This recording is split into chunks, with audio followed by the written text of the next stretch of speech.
Hello दोस्तों, नमस्कार। स्वागत है आपका मेरे नए वीडियो में, जिसमें मैं आपको विश्व के इतिहास से संबंधित कुछ तथ्य को बताऊंगा जो कि बहुत महत्वपूर्ण हैं।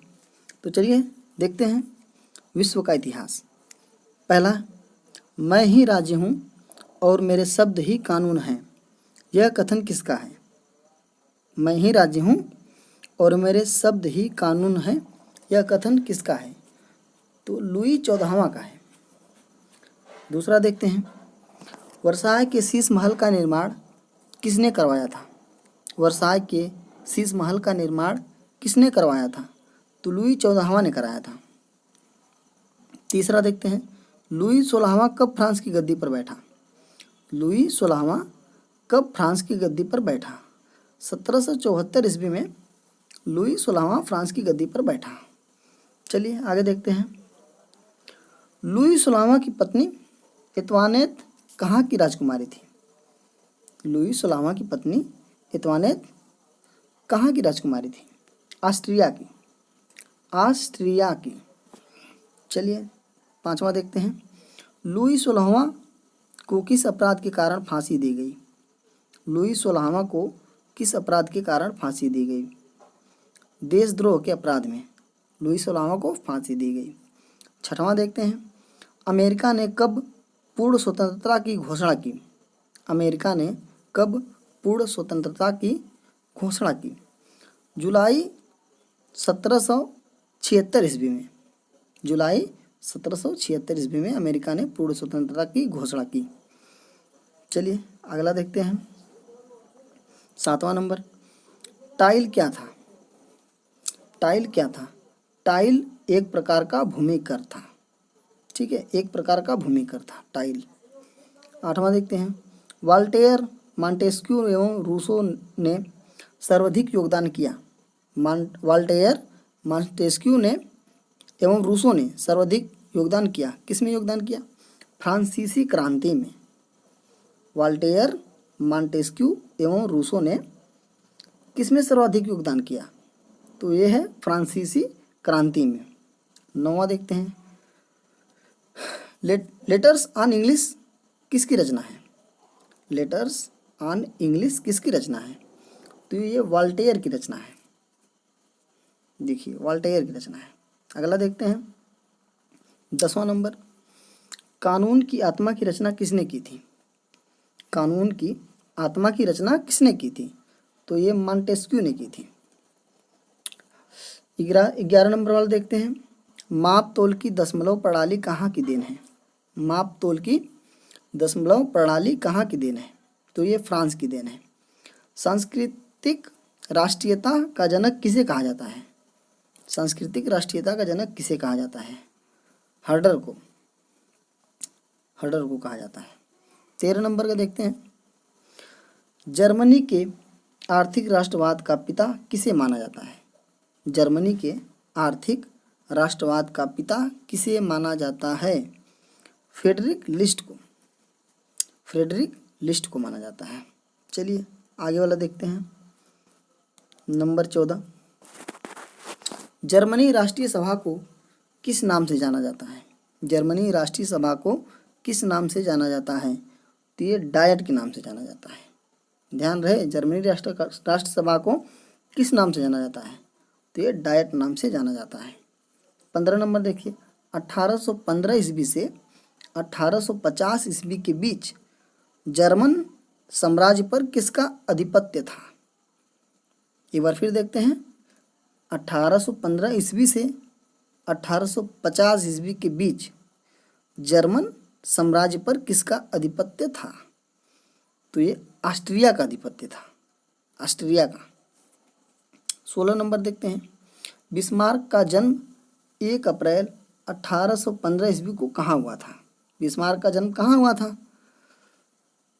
ब्रेडनबर्ग में हुआ था और इसका जन्मदिन 1 अप्रैल 1815 ईस्वी को है। ठीक है, चलिए 17 नंबर क्वेश्चन देखते हैं, किसने बिस्मार्क को बाजीगर कहा था? किसने बिस्मार्क को बाजीगर कहा था? विलियम प्रथम ने। विलियम प्रथम ने बिस्मार्क को बाजीगर कहा था। चलिए आगे देखते हैं 18 नंबर क्वेश्चन। समाजवाद शब्द का प्रयोग सर्वप्रथम किसने किया? समाजवाद का शब्द का प्रथम बार प्रयोग किसने किया? रॉबर्ट ओवेन ने सर्वप्रथम ये सब प्रयोग किया। चलिए आगे देखते हैं 19 नंबर। बिस्मार्क प्रशा का चांसलर कब बना? बिस्मार्क प्रशा का चांसलर कब बना? 23 सितंबर 1862 ईस्वी को ये चांसलर बना बिस्मार्क प्रशा का। 20 नंबर देखते हैं। रॉबर्ट ओवेन कहाँ का रहने वाला था? रॉबर्ट ओवेन कहाँ का रहने वाला था? तो ये वेल्स का रहने वाला था। रॉबर्ट ओवेन वेल्स का रहने वाला था। 21 नंबर देखते हैं। किसे आदर्शवादी समाजवाद का प्रवक्ता माना जाता है? किसे आदर्शवादी समाजवाद का प्रवक्ता माना जाता है? तो रॉबर्ट ओवेन को माना जाता है। चलिए 22 नंबर देखते हैं। यूरोपीय पुनर्जागरण कहाँ से शुरू हुआ? यूरोपीय पुनर्जागरण कहाँ से शुरू हुआ? इटली का फ्लोरेंस नगर से। इटली का फ्लोरेंस नगर से। चलिए आगे देखते हैं क्वेश्चन। ये 23 नंबर। पुनर्जागरण का मुख्य लक्षण क्या था? पुनर्जागरण का मुख्य लक्षण क्या था? तार्किकवाद एवं मानववाद पुनर्जागरण का मुख्य लक्षण था। चौथा, डिवाइन कॉमेडी के लेखक कौन थे? डिवाइन कॉमेडी के लेखक दांते थे। 25 नंबर देखिए। प्रिंस के रचनाकार कौन थे? यानी प्रिंस के रचनाकार कौन थे? इसमें थोड़ी सी गलती हुई है दोस्तों, उसके लिए माफ़ी चाहता हूँ। प्रिंस के रचनाकार कौन थे? मैकियावेली थे। ठीक है। 26 नंबर देखते हैं क्वेश्चन। पुनर्जागरण का बौद्धिक अर्थ क्या है? आंदोलन। पुनर्जागरण का बौद्धिक अर्थ आंदोलन है।